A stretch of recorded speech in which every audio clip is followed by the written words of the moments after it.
today we start our 107th webinar, which is devoted to Annihilation of Defense.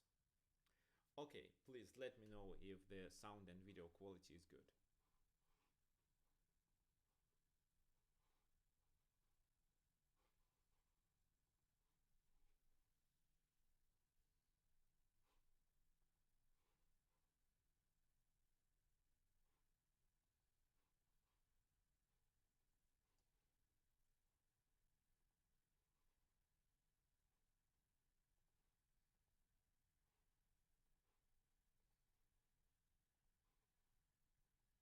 I'm streaming this webinar on Twitch and YouTube.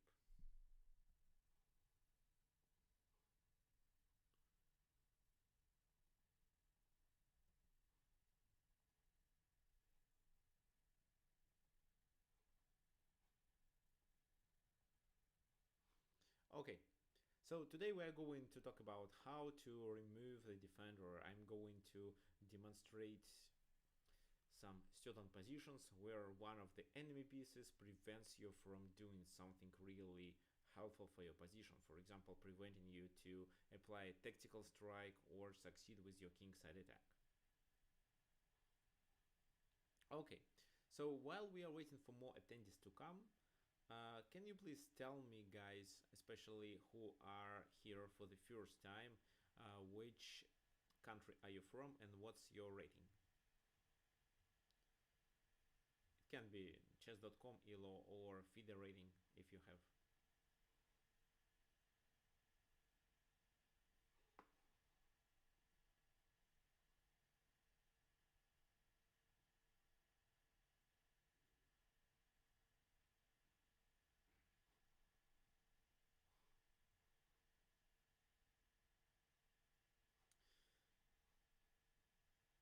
Okay. Yes, hi everyone again. So I hope more people come. My voice is too low. Can I increase the volume? Sure I can.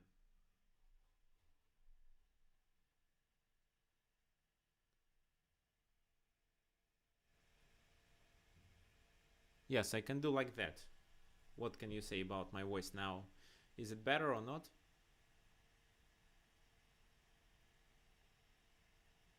Or I can also do this. No, this is this thing.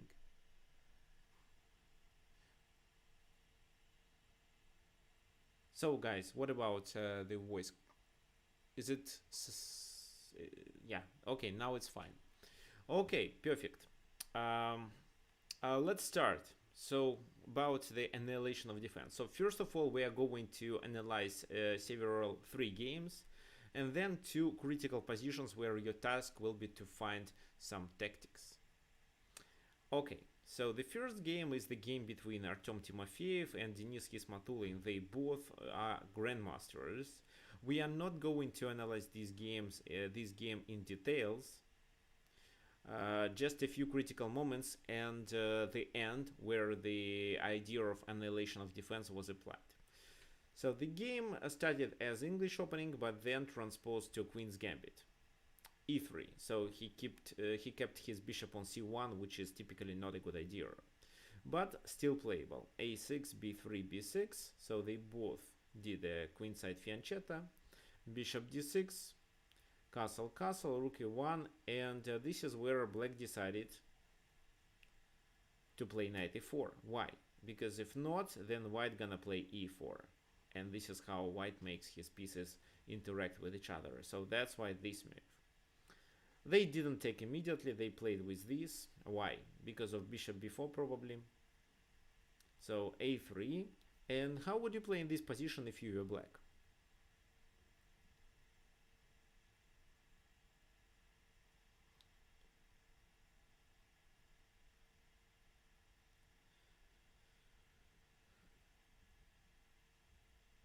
What's your opinion? How would you play? Okay, try to play f5. Yes, I absolutely agree with you about f5. This is one of the most typical ideas. So here, if you don't want to lose the control over the center, you can play f5. But by playing this move, you create a weakness on e6, of course. However, maybe it's not so important. Moreover, you not only control the center, but you intend to attack on the king side, which is quite dangerous for white.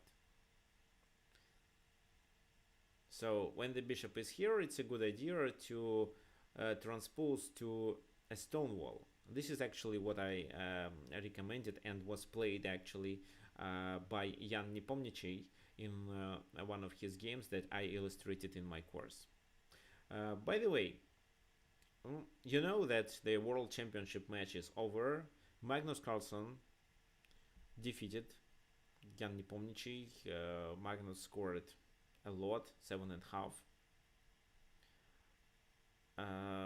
So he won 4 games, which is really good.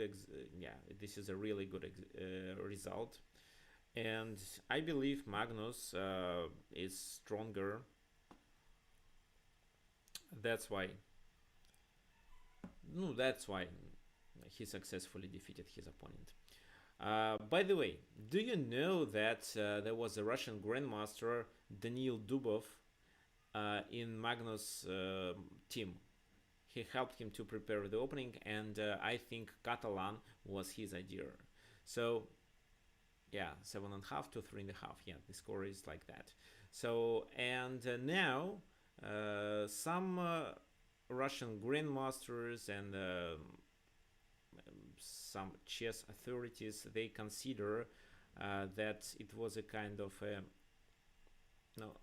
they consider that Dubov betrayed Russian Federation because he did support to his opponent. Because what do you think about this position? So what's your opinion? Do you believe that he just did his job, or you think it's a kind of what they say, so he betrayed his country and so on? Betrayal, yes, thanks.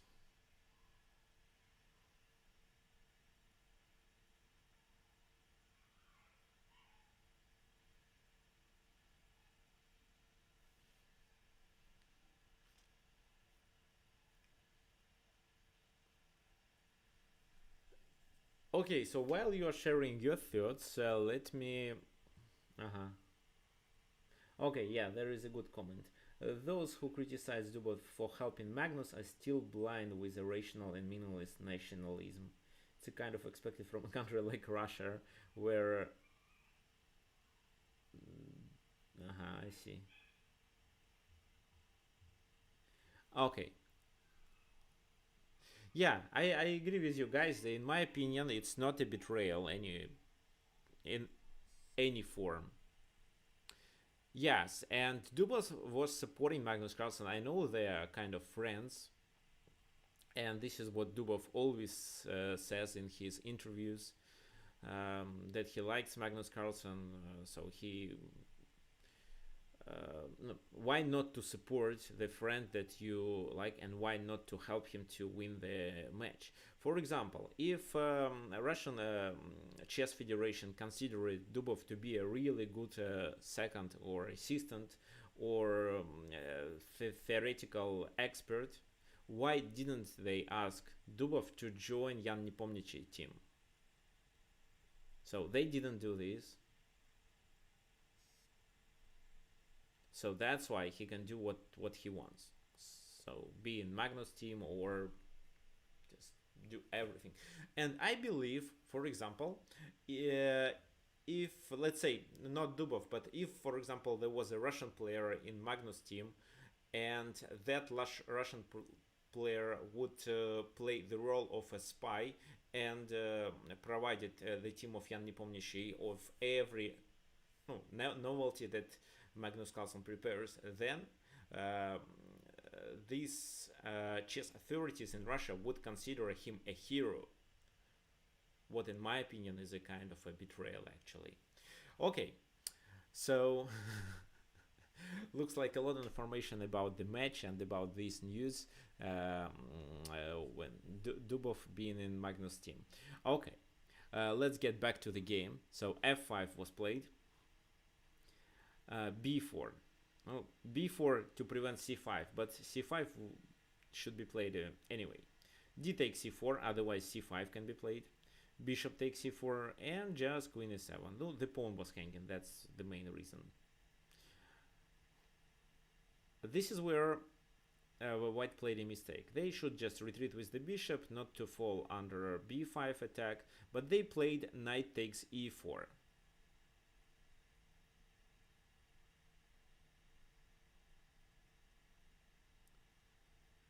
What can you say about this position? Should black capture with their bishop, or should they capture with the pawn?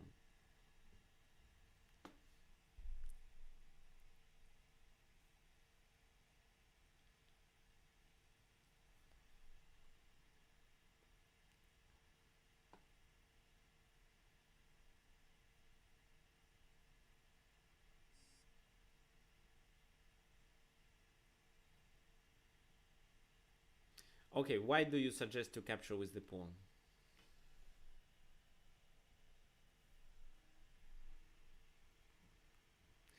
Aha, so displacing the knight from the defense. Yes, but at the same time it closes the bishop, and here you have to choose what you want. Either you want to get rid of the knight that defends the h2 square, or you want to keep your bishop active. I think the role of this knight is more important than the bishop. Moreover, the bishop can at least stay on d5. Who can tell me what may happen in case of knight d2, for example?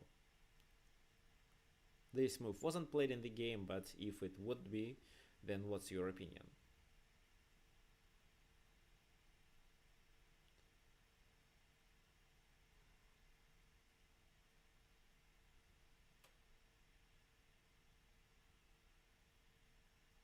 Uh-huh. Yes, the idea of capturing on h2 could make sense, but first I would recommend you to start with this move.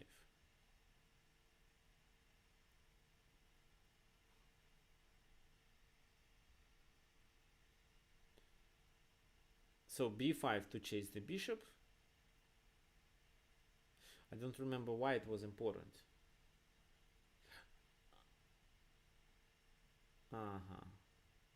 Okay, yeah, b5 to chase the bishop. Now bishop goes to a2 or b3, what means that the queen can't support the bishop. So let's say bishop b3, or maybe let's say bishop a2, doesn't really matter.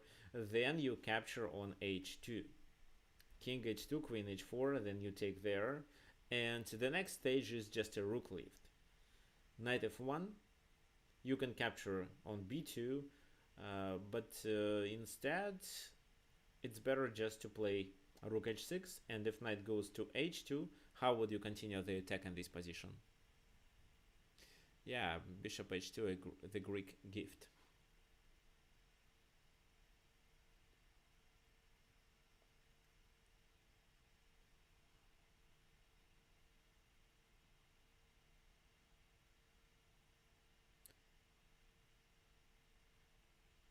Okay, who goes to e2?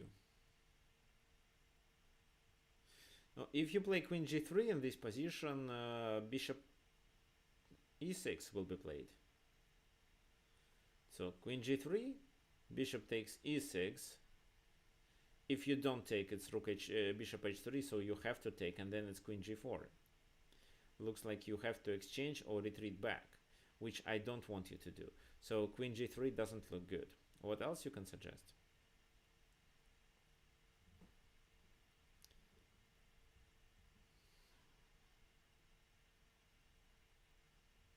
No, queen h4 in this position, I believe it will be pretty the same. Bishop takes there. Oh, let me show you. And then, yeah, rook goes back, but queen g4. How to deal with this move? So here you'd better find something else. Bring the knight, but then you lose the pawn. If you play knight f6, you lose the pawn and allow them to play bishop h3.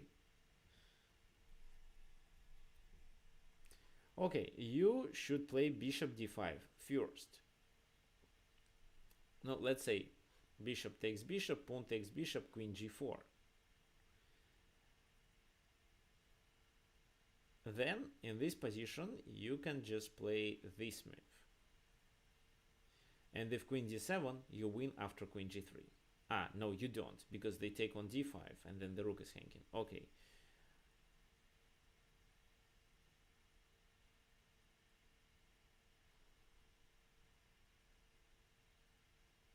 Ah, in this position you have to play this move. Knight f6. Queen goes there. And you can just capture on b2, for example. Or you can exchange and then play knight g4. This position is winning. Wait a sec, maybe you have something better than this. So let's say instead of this move, bishop d5, they take on d5, you take, they play queen g4. No, looks like knight f6 is the best option. And then after queen f4, you either take or take on b2 immediately. Oh, of course, why didn't play this move? They played knight f5. Oh, b5 could be played first. It was important because it didn't allow the queen to join the attack of e6. But black didn't play it. They first captured on e5, d takes e5, and then they played rook f5. And here the best move is of course queen b3. So b5 could prevent the queen coming to b3 because this square would be occupied with the bishop. And if the bishop was there, then bishop d5 would be a good move. Okay, let's go back.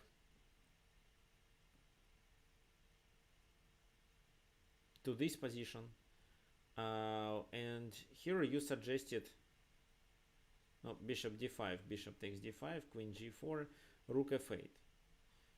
Rook f8, rook f8. But queen g5 can be played. Ah, yeah, rook f8 looks good because if queen d7, queen g3, the game is over. But queen g5, this is a kind of a problem. And if this move, then queen d8 and queen c7. So this is how they protect on h2. Maybe it's still winning, but you can choose what you want. Okay, let's go back. So rook f5, rook a2, protecting there. b5, bishop b3. And how would you play in this position? Do you think it's a good idea to capture on e5 or not?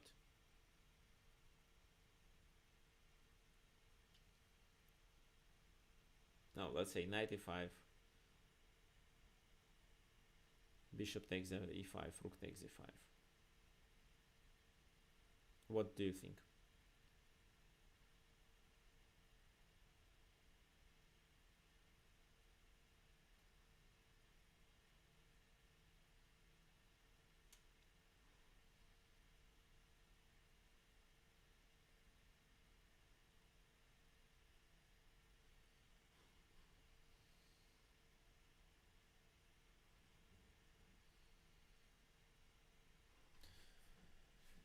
Okay, rook d8 for knight e5. Rook d8 I think is a good move. Then let's say queen g4 and then knight e5. But e6 is hanging. So knight e5, knight e5, queen f5. So, no. c5 was played in the game, however, knight e5 doesn't work. If this move is played, then rook e5, rook takes e5, and after rook d2, they have a counterplay now, with rook d7 on the next move. So bishop d5 gives the pawn back, and then black is not better. That's why they played c5, to activate the knight.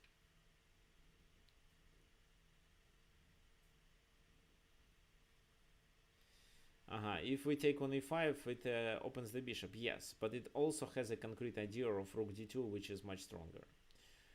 So c4, that should be the best move, then c4, bishop c2, and knight e5, black is better.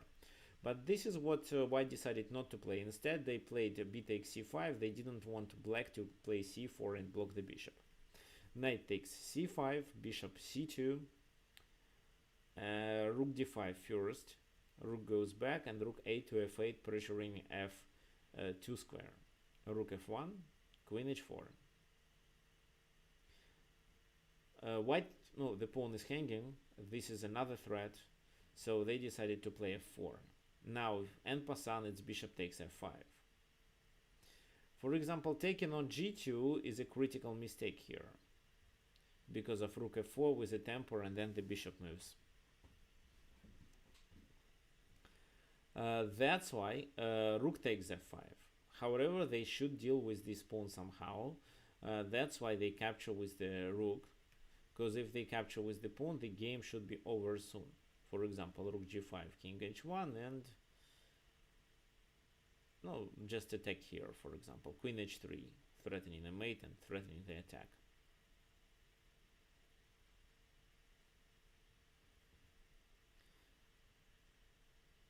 So rook takes f3 was played, bishop f3, g takes f3. And how to play in this position? What's your opinion?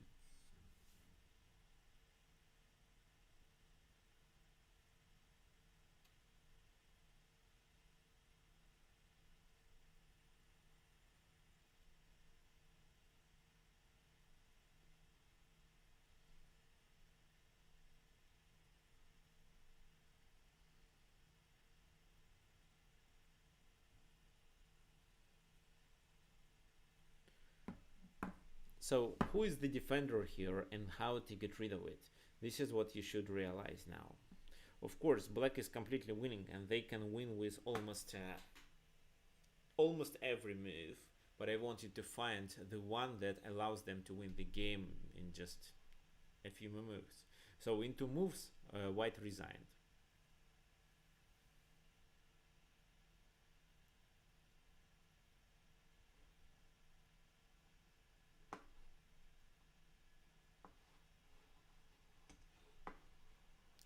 Rook g5, rook g5, king h1. How to continue after that? If you play, let's say, rook g5, king h1, and if you play queen f2, they just play queen d8 and queen g5.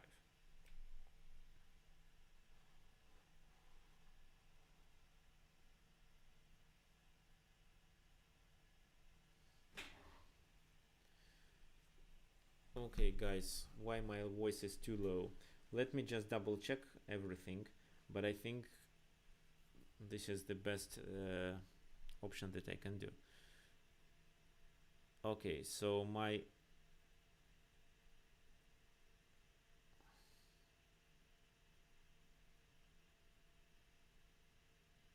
okay, I can increase the volume of my microphone to 80, let's say.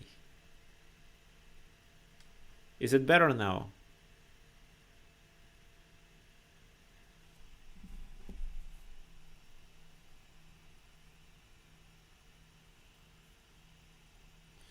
Okay, probably there was a problem with the settings.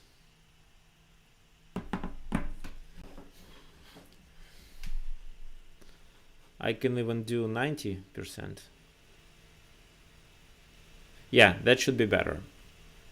Sorry about that. Maybe when last time I recorded, I just didn't change my settings. So, how to play? What's your opinion?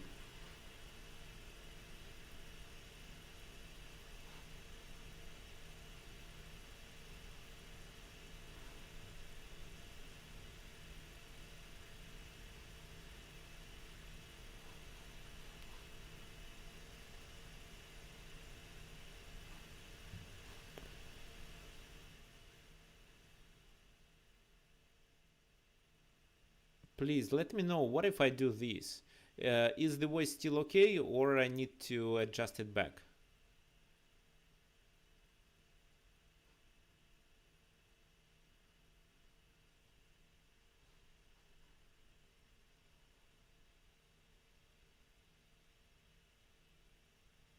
Yeah, okay. Yeah, thanks. So 94, this is the move that I wanted you to find. The f pawn is the defender. If not this pawn, then rook f2 and the game is over. That's why 94. This is how the knight joins the attack. For example, queen f2 and rook h5. Or rook g5, queen f2. Queen d8 no longer works. What could be played in this position? No, they capture it, and after rook f2 they resigned because they couldn't save the pawn. If h3, it's queen g3, queen g2. The only check that would work is this move. Queen takes, king goes there, but after queen d2 the game is over. Queen versus bishop or versus rook is enough to win. What else to try? Well, let's say maybe queen to c2, supporting here everything. Then check there,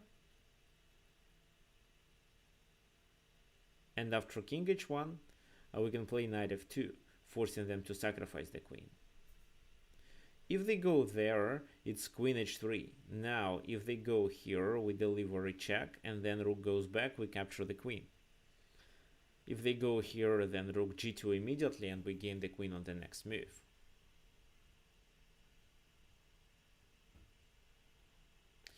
Okay, fine. So it was knight e4, the most decisive move in this position.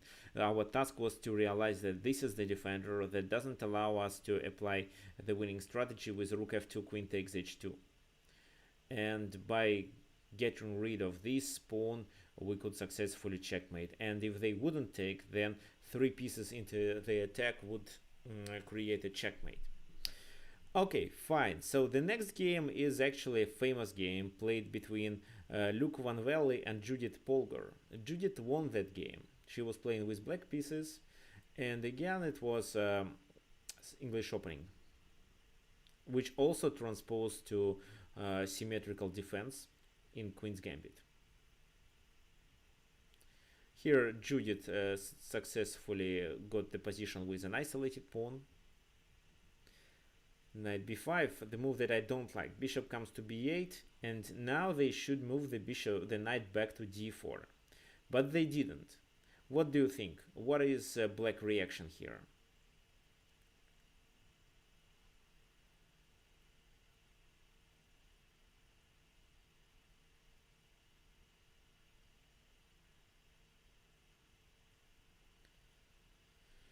By the way, guys, if you like my webinars, I kindly ask you to like the videos.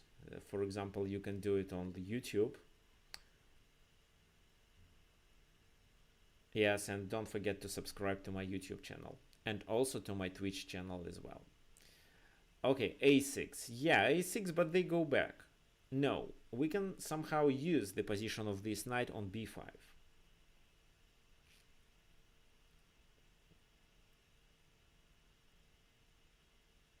What can you suggest instead of a6?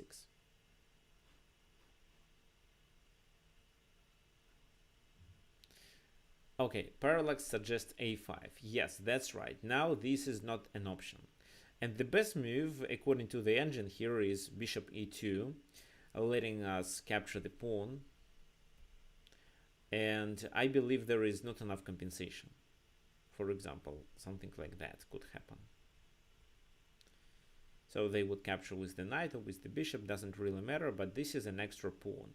White has a compensation. I'm not sure if it's enough to compensate the entire pawn. But of course, who will sacrifice the pawn on b4? Just a few people will realize that it's much better than just taking on a5. They couldn't support it. Or maybe bishop c3, but bishop c3, knight e4, the bishop becomes the object of the attack. So that's why here, instead of supporting it, instead of sacrificing it, Luke Van Velde decided just to take.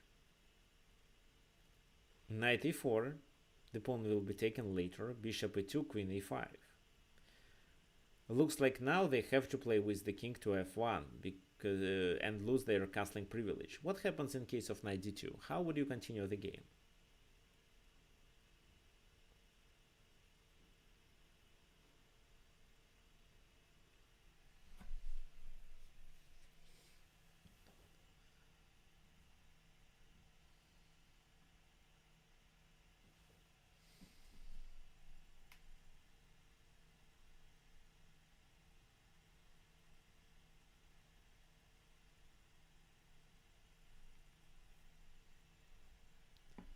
Knight takes d2, and if queen takes d2, what's the purpose? Because exchanging pieces is not in your favor, then your isolated pawn on d5 becomes weaker. If you have a concrete idea, of course it explains everything, but I don't think that knight d2, queen takes d2, you can suggest something concrete there.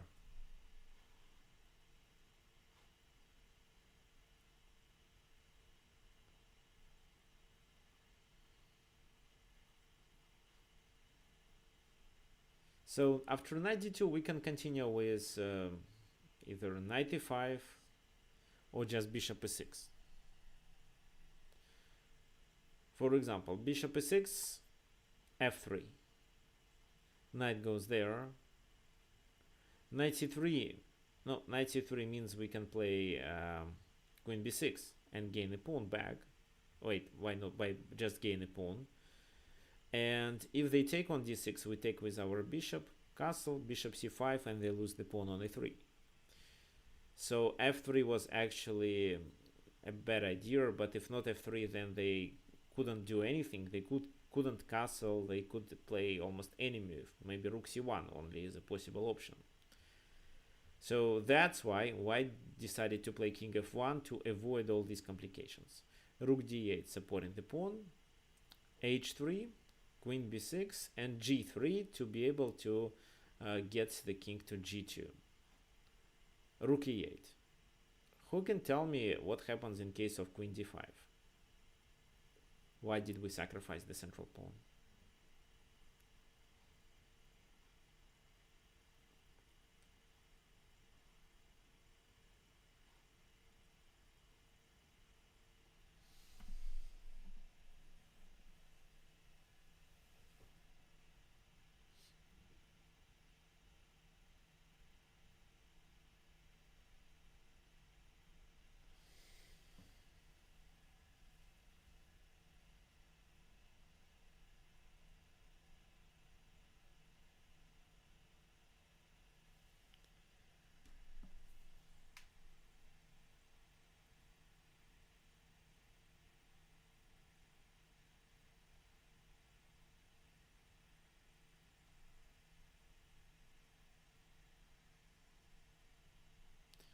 Knight takes f2.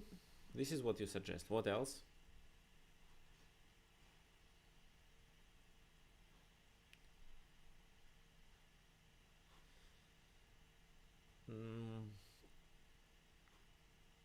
Okay, if you play this move, then I think maybe something like that, and this pawn is protected, threatening a checkmate. So let's say bishop e5 or what? King takes f2. And if you take on, no, yeah, knight e5 first, then let's say knight takes e5, then bishop e5 is fine. No, so knight f2 doesn't look good because of queen g5. Instead, bishop takes g3 works, not knight but bishop takes g3. So there is no mating attack like that because of the knight being there. If the pawn takes, then queen takes e3 first, threatening a mate. Bishop d4. And then you can play knight g3 or knight d2. No, let's say knight takes, queen takes, there, check. King g1, queen d2, and it looks like black is winning. They have one extra pawn, but the attack is more important. The bishop here is pinned. So the pawn wasn't hanging actually. That's why queen e1, to secure all these squares and avoid any sacrifices. Knight a5, knight goes to c4 or maybe b3. Bishop d4, queen goes to the king side. King g2, knight c4 finally. Knight h4 attacking the queen, queen c6, a4. Rook a6 is a rook lift because you see the rook is blocked and developing the rook from the back rank is too slow. White played bishop g4 to exchange bishops. And maybe the best move here is just to exchange. But black decided to open up the f file. They played f5. And white accepted this sacrifice. No, then bishop f5 and then rook then maybe queen to d7 should be played, but rook f8. Bishop c8, queen takes c8. Now rook a2, supporting here. If let's say rook f2 in this position, then it's just queen takes f2, knight takes f2. Then the bishop should retreat, or maybe knight goes to f5 with a fork. So they have to play something like this move, and then maybe rook f8, rook f1, I mean. So I believe it's not clear. Looks like white has enough compensation for the queen. That's why just queen c8, continue on the attack on f2. Rook h6, queen to d1, and g5. Knight goes there. G4 to be able to join the queen into the attack. What exactly happened? Queen g4. Now black is threatening to take there. How to play? Well, the only thing I see, because moving the king doesn't make sense, just queen f3 immediately. The only thing I see is to move the knight. For example, knight goes to h2. This is what happened in the game, but I can't say that this is a bad move. Otherwise, white would lose a piece. Same thing could happen in case of a knight g1 or knight e1. How would you continue in this position if you were black?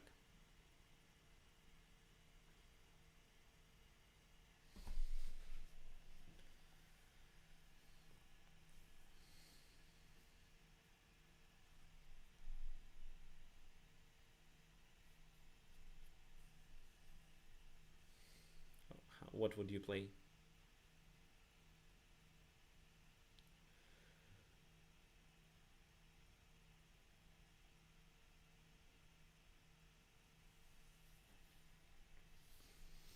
There is only actually one move that is winning.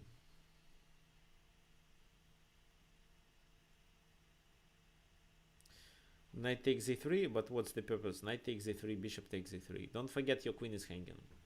Knight e3 was a check move, that's why it's okay to analyze this line.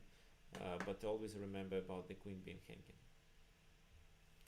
I think it's easier than knight takes e3.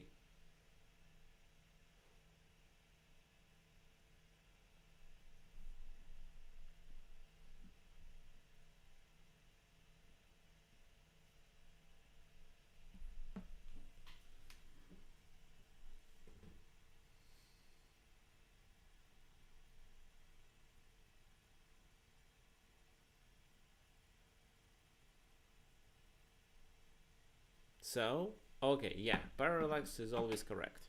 It's rook takes f2. What do they have to play? They can only take. Then after queen g3, the game is over in a few moves. This is where white resigned.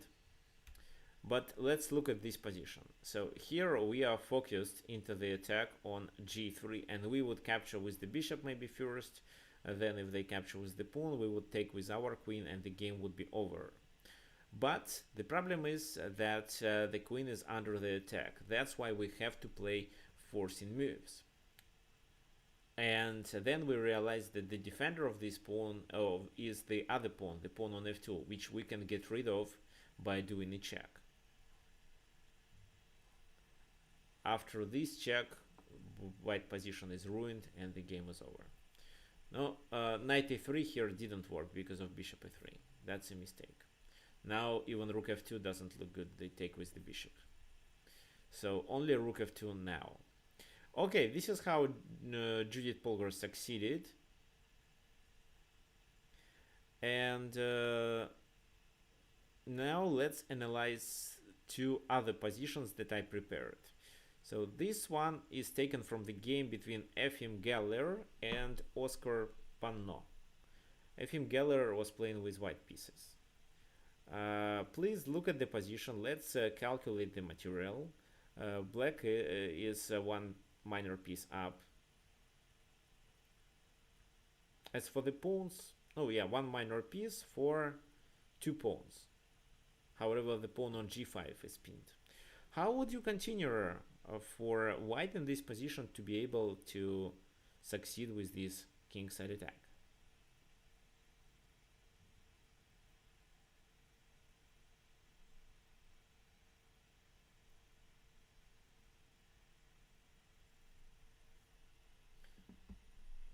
Castle kingside.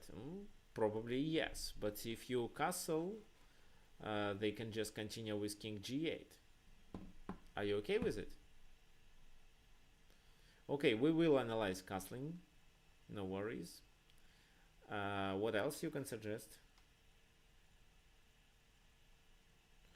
So guys who are watching the webinar on YouTube, you're welcome to suggest. Oh, actually, everyone is welcome. We will analyze castling, and while you're thinking about the other option, let's talk about castling. So, castle, king g8, and this is where they would like to capture on g5 and gain a bishop. If you try to what? I don't know actually. No, I can't suggest anything in this position. Moreover, this bishop is hanging. Queen b6 is another threat. So castling doesn't work. What if rook f6 at that moment? Okay. Castle, king g8 and rook f6 in this position. So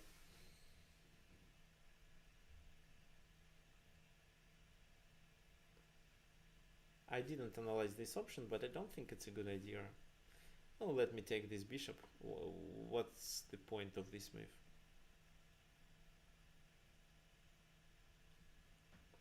How would you continue? Rook g6? Rook g6 now looks good. Yeah, rook g6 looks good, so I can't capture on b5, unfortunately. No, if so, let me take there. Pawn takes there. And then I suggest this option. No, it doesn't work. It's a checkmate again. Okay, bishop f6, g takes f6. This time I play queen f8 move. And you can play this move right now. If you try somehow get rid of this knight, I'll play queen f7 first. Actually, for example, rook f1, queen f7. And then king f8 if needed.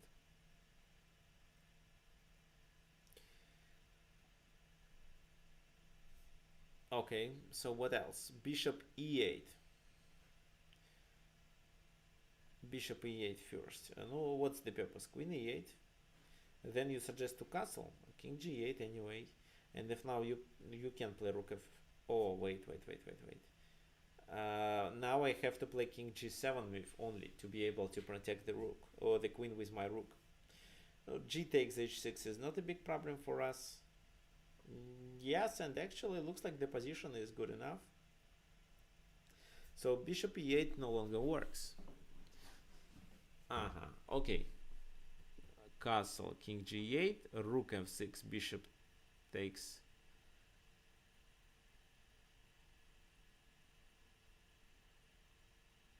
Pawn takes. Then I suggested queen f8, and this is where you suggest bishop e8. Okay, rook h7 or king h7, for example. How would you continue?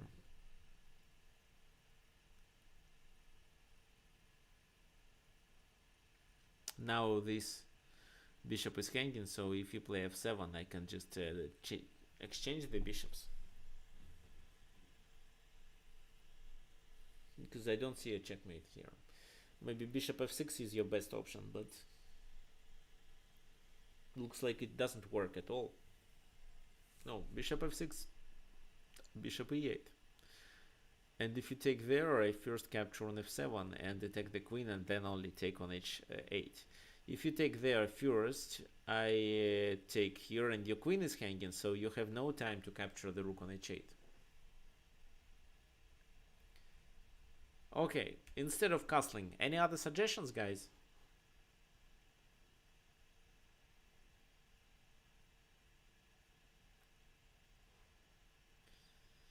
Okay, what if I say that black can survive in this position because of one of their pieces?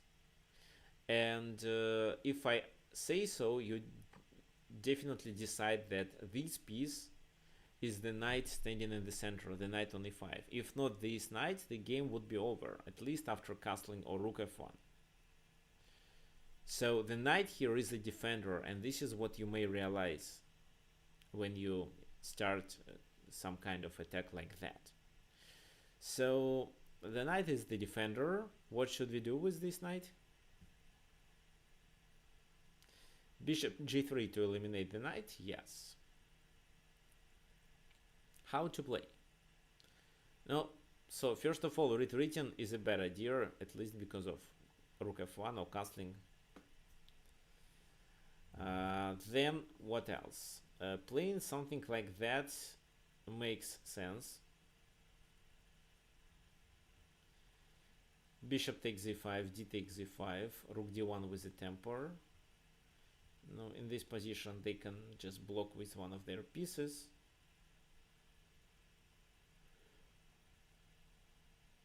After which we continue with bishop c4 attacking here, and because of the pin he can't do much. For example, this move, check. What then? If this move, then bishop e6 looks good, and bishop f5. I can show you. Bishop f5. So now he tries to save the rook. And how would you continue in this position?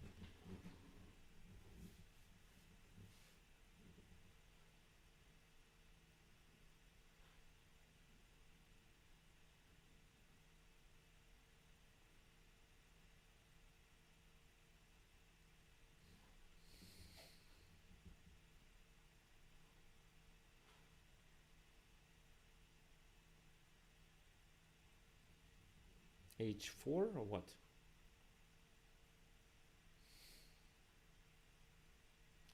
h4 or maybe bishop a3.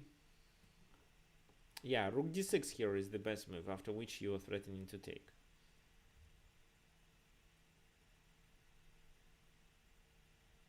No, for example, what?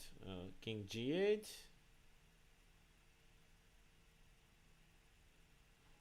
King g8, knight d5 looks good.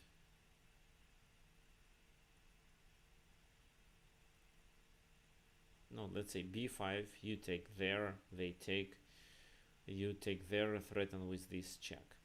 How can they avoid it? They can play this move, but then you continue with knight f6, and after king f7 you just play knight h5, and the queen has almost no squares to move. It can come to g8 or something, or maybe queen g5 looks good, but then bishop moves with a check. At least bishop can be delivered here. Now the connection is broken, and queen takes g7 is the next move, so white wins the game. So rook d6 and white is winning.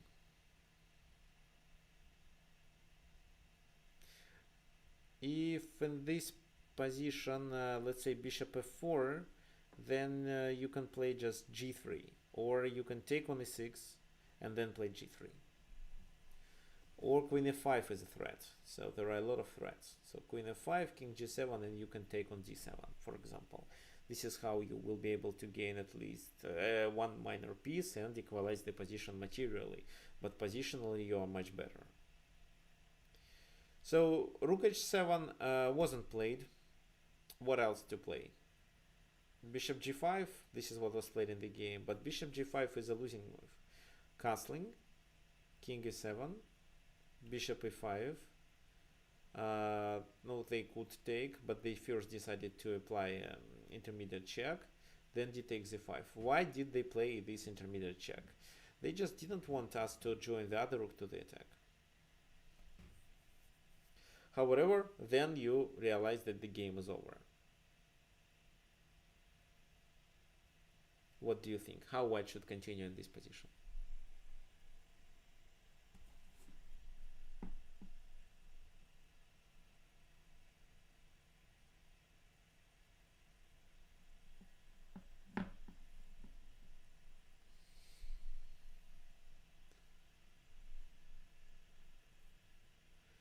Okay, queen f7.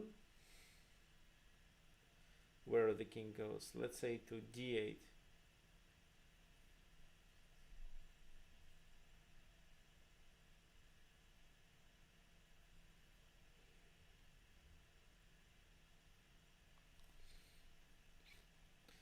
Okay, king d8, because if king d6, it's a checkmate. Oh, they have to sacrifice the queen, because if they go to c5, you take the queen anyway. Or actually, after this move, you can play queen f2. King goes there and loses the queen. So king d8 is a better option. Rook a d1 check, but now he blocks, let's say, with the bishop. But it doesn't work. You can take with your bishop and then take with your queen to be able to deliver a checkmate, so it doesn't work. That's why after king d6 the best option is just to play queen d4. But after this move we all realized that the game is over. For example, e5, if he takes, we can capture the rook on h8. If he doesn't, check there, and after knight c6, just bishop takes. And the game is over soon. For example, d takes c3, bishop b7, king b5, queen c6, king a5, and queen c5, bishop c6. This is a checkmate. So, oh, plus extra material, but actually the checkmate, if checkmate can be delivered, you'd better deliver it. So you see, the main problem was the knight being in the center. How often did you face such a position when one of the enemy pieces defended his position on the king side, on the queen side, and didn't allow you to succeed with the king side attack?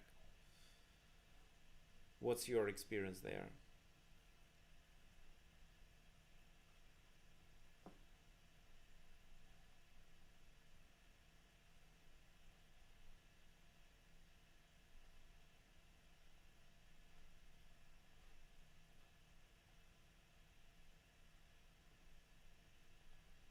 Oh, before we continue with the next game, I want you to suggest. I want you to just call back to your memory and tell me if you did if you did have it in your practical games.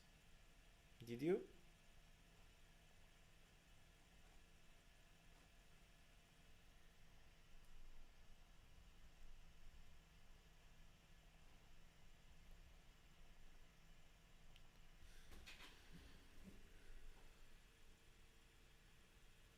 Okay, there is a good question. What if after bishop g3 they play knight d7, I guess this knight, to replace one knight with the other one? Then of course we play with this move.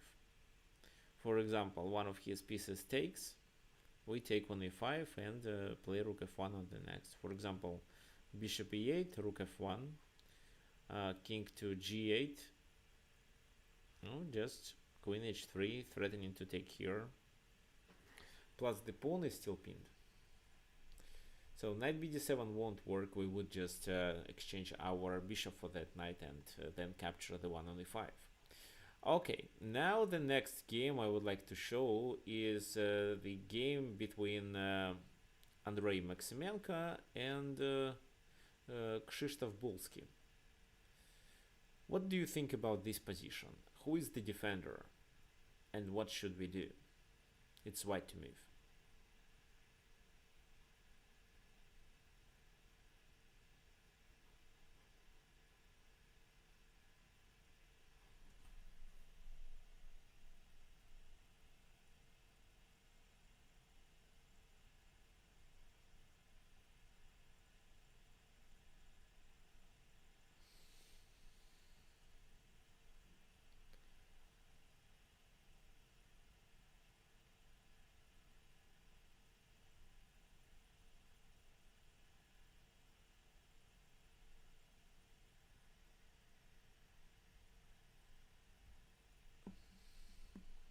who is the defender and which exact squares this defender defends and what it doesn't allow us to do.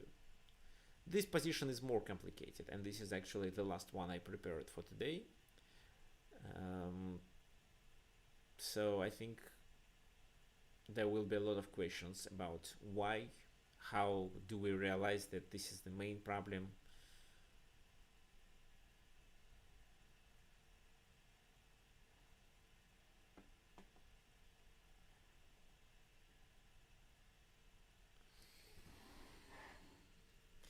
So the knight is a defender.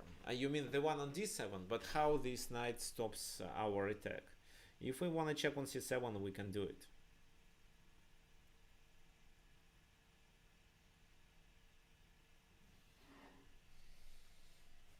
Okay, Parallax suggests. Say white can play knight d4, threatening with knight e6. Knight d4, this is what you suggest. No, I'm asking about a certain piece that is the defender. Rook c4 to remove the queen as active defender. No, rook c4, I don't think it. Yeah, rook c4, queen g5, let's say. What's the purpose? You can play knight c7. Okay, let's analyze rook c4. Rook c4.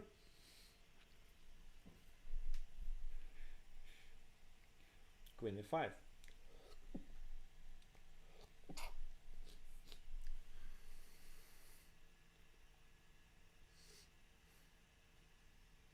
So then I don't know what exactly to do. Because rook c4, queen a5, you can't even exchange on e5. For example, if you take, then after knight e5, two of your pieces are hanging. And if you decide to play first check, then king d7, and again, they too are under the attack. What else? What other suggestions do you have? Knight d5, okay, good suggestion. What else? Knight d5. The idea of this move, actually this move was played in the game. The idea of this move is that they take, we can continue with this move. They play this. Yeah, they have no other choice because this is a blunder. So they play this move, then bishop d5. And now king goes to e7. But the problem here is that there is no good move with this bishop. And if we just play something inactive, they're gonna check us, and then the king could successfully escape. So then this fork on d5 wouldn't work. However, it doesn't mean that the game is over. For example, you can try rook a3. The other option is knight a6. This is a logical option. I just want to show you that this move doesn't work at all. Queen g4, king f1. And then they continue with bishop f4, threatening to play queen g2. For example, knight d5, knight d8, bishop takes d5. If something like that, it's just queen h3 check. King goes somewhere than this. So knight e6 actually loses the game. But rook a3 is a good move, threatening with this, and at the same time the idea is to block this check with rook g3. It will be a tempo move. What black should do? They should play this move, knight e5, then knight e6. Looks like white is better, but there is a tactical strike that now black can apply. Please find a tactical strike for black.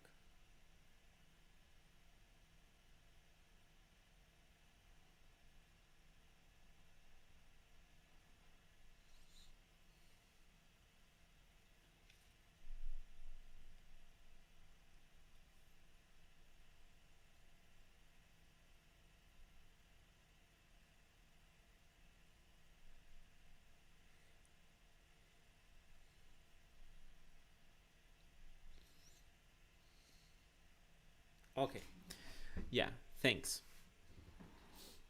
Black can check, and what is more important, they can check with queen c1.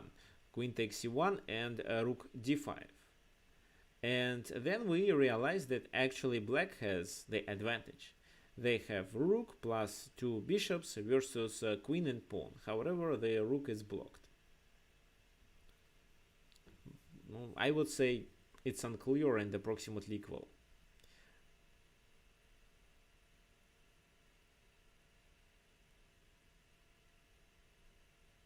Okay, there was a question if we could check the king with our knight. No, we couldn't, because the king escapes to f7 first. Knight d5 now doesn't make any sense. Knight d5, at least queen e5. So only bishop d5 allows us to continue the attack, and then rook a3. But after knight e5 we have to think maybe play this move.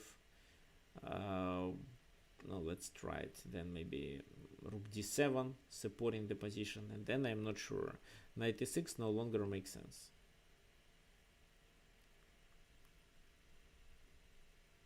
So unfortunately knight d5 doesn't work.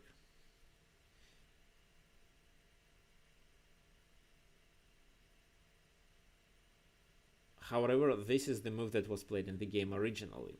What is a better option?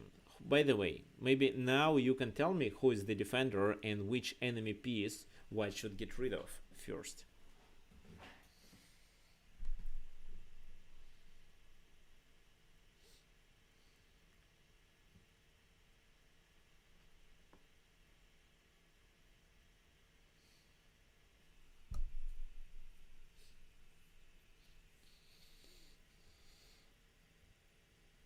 So which piece doesn't allow us to succeed with our attack?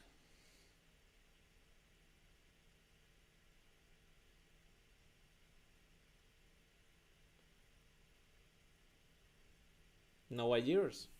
Okay, let me help you. Let me just double check if anybody suggested no.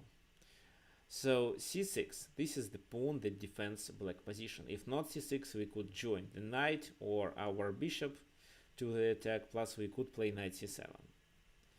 That's why we should get rid of the pawn. Bishop takes c6. What to play? If just ignore, then lose the pawn and maybe the second one. If queen g5, then at least bishop can go back. So pawn takes, rook takes. Knight c7 is a threat.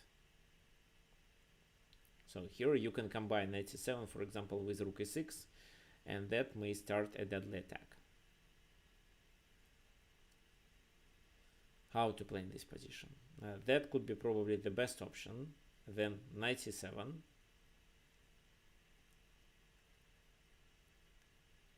Oh, if king e7, just one of the knights goes to d5.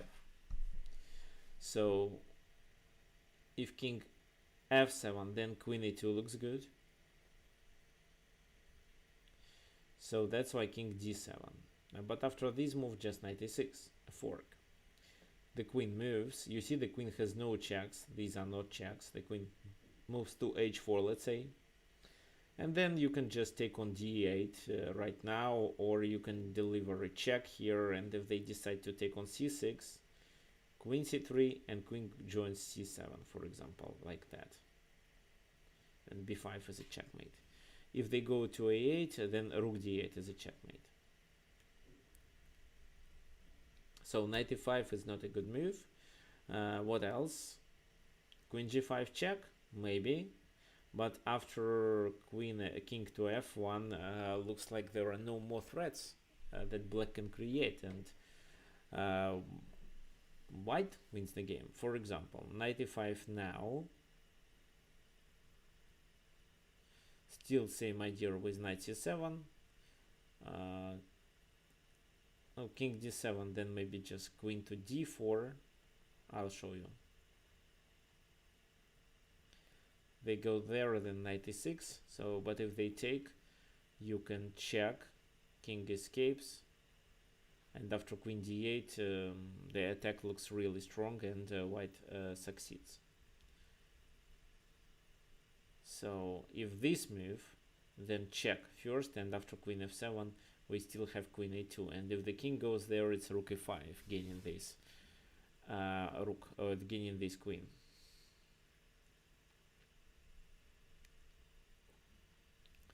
So bishop e4 was played to attack the rook and probably to create some problems to the king. Knight c7 anyway, king goes to f7. How would you play in this position? What's your opinion? Because bishop e4 was not only played to be able to join the bishop to the attack, but also to secure the g6 square for the king. Oh, how would you play as white in this position? How to continue the attack?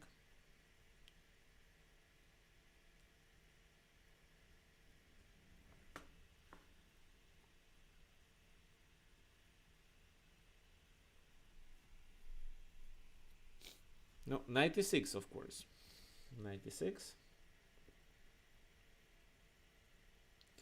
What now? The queen has to move.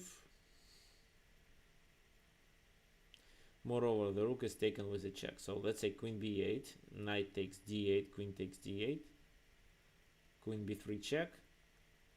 Now the king goes to g6. If he goes to e8, at least they blunder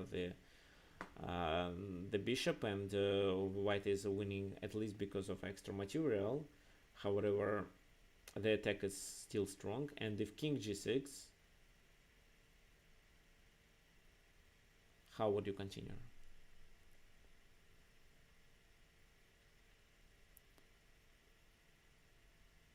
What do you think?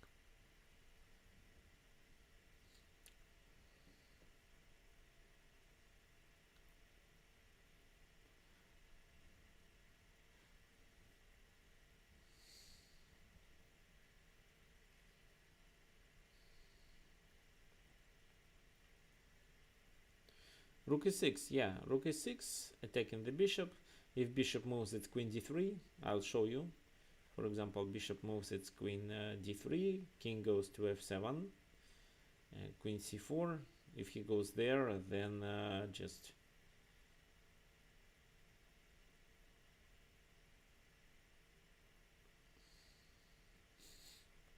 rook d1. Threatening with this and this.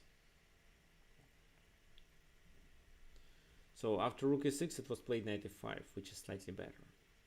Rook d1 with a temper, queen b8, and what is our next move? No, you see, queen b8 was important move because we were threatening to take and then play queen e6 with a deadly mating attack.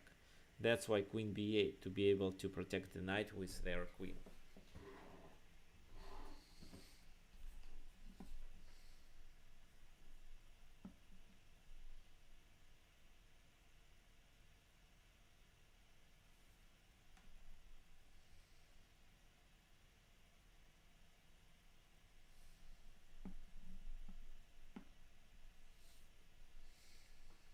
How to continue? f4. f4 on knight d5. Now let's analyze both options. For example, f4, queen takes b4, offering an exchange. So queen takes, bishop takes, pawn takes knight. Let's say bishop c5, and then do you think that white is winning? Yeah, they have extra material, but black has a bishop pair and a strong pin on e3. So you have to play this move. Then maybe rook f8 or just king f7.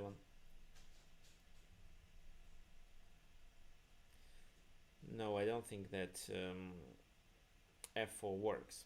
What else? Knight d5.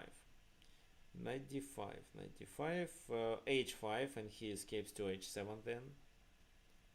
What was the idea of knight d5? I think you were only hoping that he takes with the bishop. But what if he doesn't?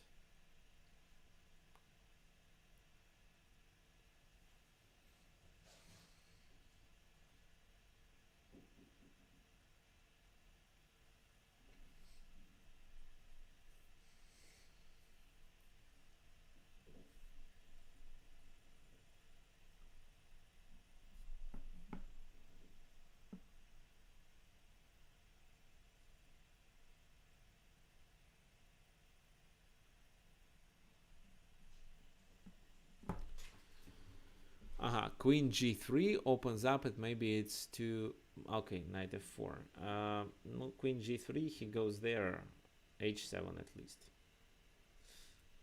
Then rook f6. But wait, rook f6, bishop takes d5. No.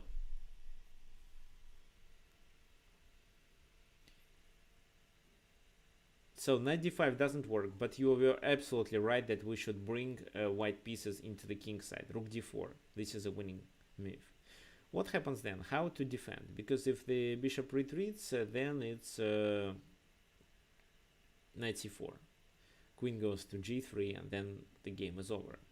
For example, knight takes c4, then no, g3 is just an exchange. That's why queen d3.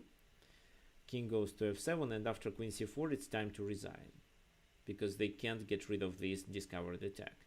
If they go there, it's rook g4, and after king h5, just rook e3 is enough. This is a checkmate on the next move. Well, for example, g5,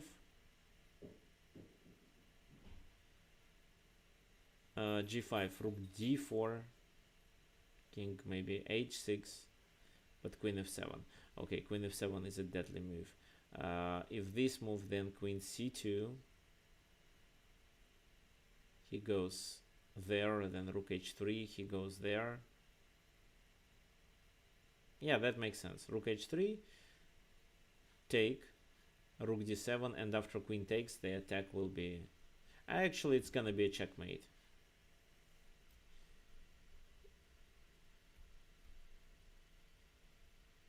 So, rook d4 was the key idea. If bishop moves, then a rook could join the king side. Where are the bishop moves? It moved to f5. Now rook g4 cannot be played. But knight f5 can be played first. King takes f5. How would you continue? Because if the queen joins the king side, then the rook is hanging. What would be your move? Queen h3. Queen h3, king goes to g6.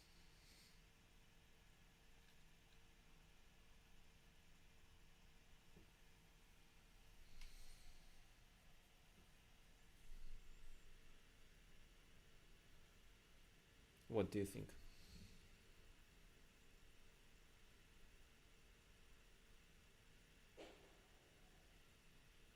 e4.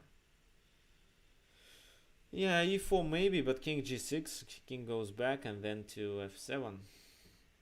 Yeah, the best move here is actually f4. This is where black could resign, but that wasn't played in the game actually. So f4, and what then? For example, no, if the knight moves, where, let's say, c6, it's a blunder. Knight, okay, knight c6, queen d5, it's a blunder. Knight g4, still queen d5. No, queen. No, you can play like that. Then queen g5, king f7, rook d7. He has to go to g8, but after queen d5, he has to resign because of a discovered attack. So what else can be played? What about bishop c5? It's a nice idea, because if pawn takes, then queen takes b3. How would you continue in this case? What do you think? It's still a losing move, but a kind of a tricky option.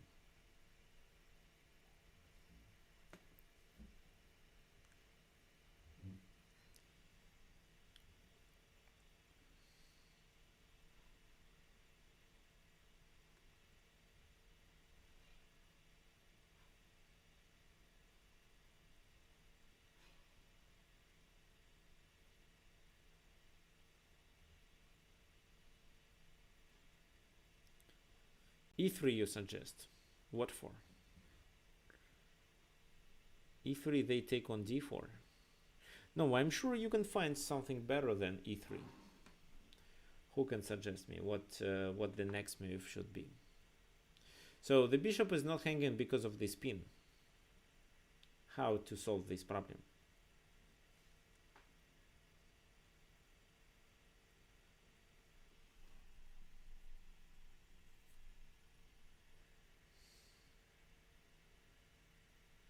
What do you think? Queen to h3, exactly, avoiding this pin. For example, if knight g4, then b takes c5 is okay, and if king takes e6, you take on g4, then your rook gets to the 7th rank, the game is over. For example, f5, then rook e4, king f6, queen g5, and then the same idea of queen g7. Okay, this is how white could win the game, but they made a mistake and the game ended in a draw, if I'm not mistaken. Let's go back to the very beginning.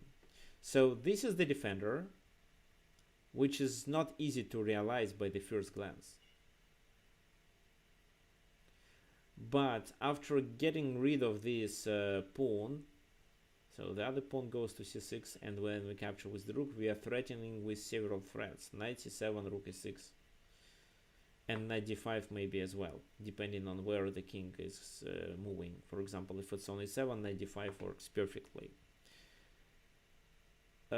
It's quite difficult to calculate, I understand, but I want you to recognize the defender in the enemy position and try to eliminate it, even if sometimes you have to sacrifice pieces. However, before sacrificing, don't forget to calculate the line properly.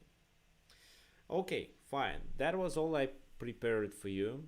This tactical idea is called Annihilation of Defense, and I want you to implement it in your games.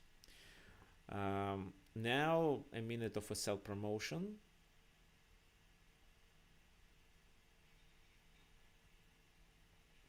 So this is my profile. You can send me a friend request on chess.com.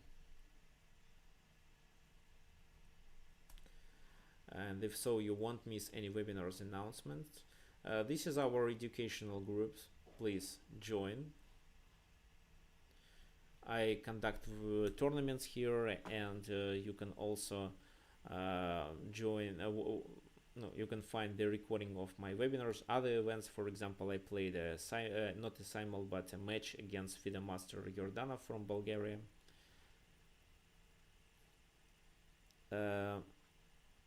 So don't forget to subscribe to my YouTube channel.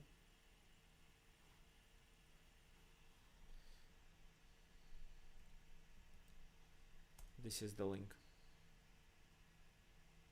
And finally, my website, where you can find my new courses. I play chess like Nepa,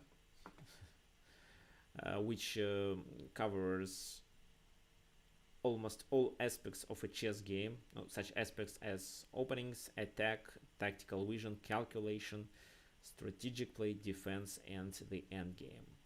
Also, I have a product which is called a training program for 3 or 6 months, where you send me your games, I analyze them and suggest and create a plan what you should do to be able to improve.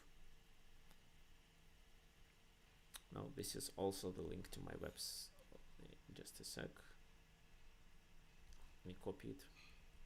And if you have any questions, you can always email me at tricksofchess@gmail.com. Oh, guys, if you have any questions, you're welcome.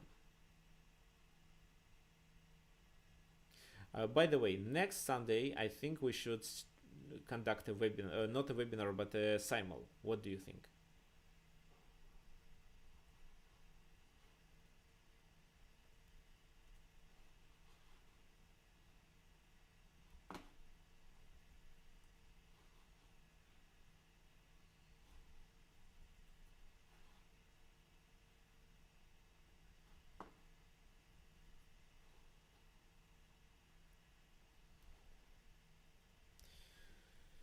So we didn't conduct a simul for a long period. Okay, how to access position?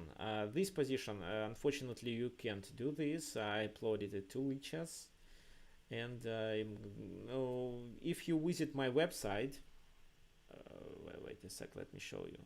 So from time to time, I publish it in my blog on my website.